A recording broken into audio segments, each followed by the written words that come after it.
Comme un œuf, c'est 3 questions posées à un expert en esthétique automobile qui nous répond en 3 étapes faciles. Dans cette capsule, on s'informe avec lui de comment redonner une deuxième vie à notre véhicule.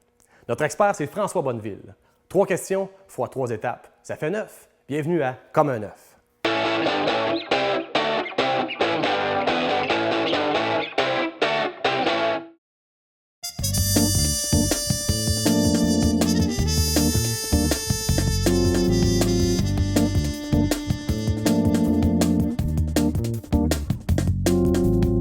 François Bonneville, on discute avec toi de comment redonner une deuxième vie à notre véhicule. Si on commence par l'intérieur, c'est quoi les étapes qu'il faut faire? Mais premièrement, à l'intérieur, tu as toujours la voûte qui est très important, qu'on appelle le plafond. On doit nettoyer toujours le plafond. Tous les vinyles, les garnitures de plastique, les tapis par extraction et les bancs. Et souvent, on retrouve un intérieur avec des bancs en cuir et on appelle ça les flancs sur le côté. Ça s'use, ça ici, à force d'embarquer, débarquer. Et ça, il y a moyen de réparer ça. Petite réparation rapide. Premièrement, il faut le nettoyer avec un pH neutre. Deuxièmement, on doit sabler ça. Et troisièmement, on doit appliquer la teinture. Il faut choisir la bonne couleur, parce que sinon, ça va jurer, comme on dit en bon québécois. François, pour la restauration du véhicule, il paraît qu'il faut s'occuper des phares aussi là, devant. Alors, comment on procède là? Oui, au niveau des phares, on a un sérieux problème depuis un certain nombre d'années. C'est que les manufacturiers fabriquaient des phares et ils n'avaient pas mis de vernis sur le dessus. Donc, à cause de la pollution, sel, calcium, rayons ultraviolets du soleil, on avait un phénomène d'oxydation, ce qui fait que les phares deviennent très mat, très usés et même jaunis. Et ça nous nuit énormément dans la visibilité en conduite nocturne.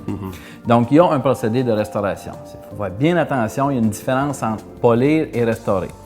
Polir, ça veut dire on prend du compound carrément avec un buffer et on éclaircit le phare. Mais ça dure seulement qu'un mois ou deux. On revient à case départ. Ce qu'il faut faire, c'est qu'il faut vraiment les restaurer.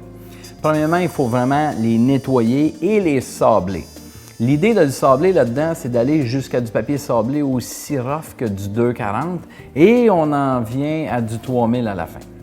Après ça, il faut le repolir. Il faut repolir pour donner l'éclat du neuf.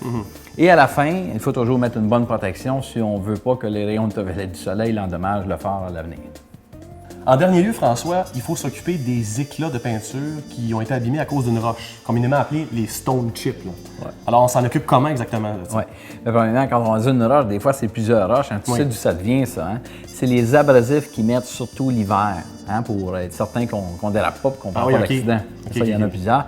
Et ça use beaucoup nos véhicules, notamment les pare-chocs avant, les phares, le capot et aussi les pare-brises.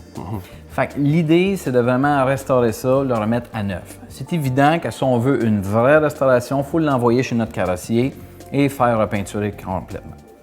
Maintenant, il existe des solutions économiques qu'on appelle une job de 5 pieds. Ça veut dire quoi? Ça veut dire qu'il y a une technique qui, à 5 pieds du véhicule, ça va nous donner quand même un excellent résultat. Excellent si on veut revendre son véhicule. La première des choses à faire, c'est de vraiment bien préparer et laver au solvant pour tout enlever, toute forme de graisse, huile et vieillissir qu'il y a aussi sur le véhicule.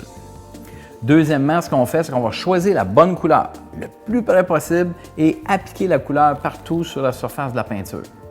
Et troisièmement, ce qu'on fait, c'est qu'on a un produit magique, qu'on ne peut pas dire ici, qui consiste à enlever l'excédent de la peinture et laisser à l'intérieur de la chip, ça veut dire le petit trou, la peinture exacte du véhicule, pour enfin avoir un fini qui est quand même très bien, beau, bon, pas cher, sans avoir eu à l'envoyer à l'atelier de carrosserie. C'est clair. Mais François Bonneville, merci beaucoup pour ces précieux conseils. On sait comment redonner une deuxième vie à notre véhicule grâce à toi.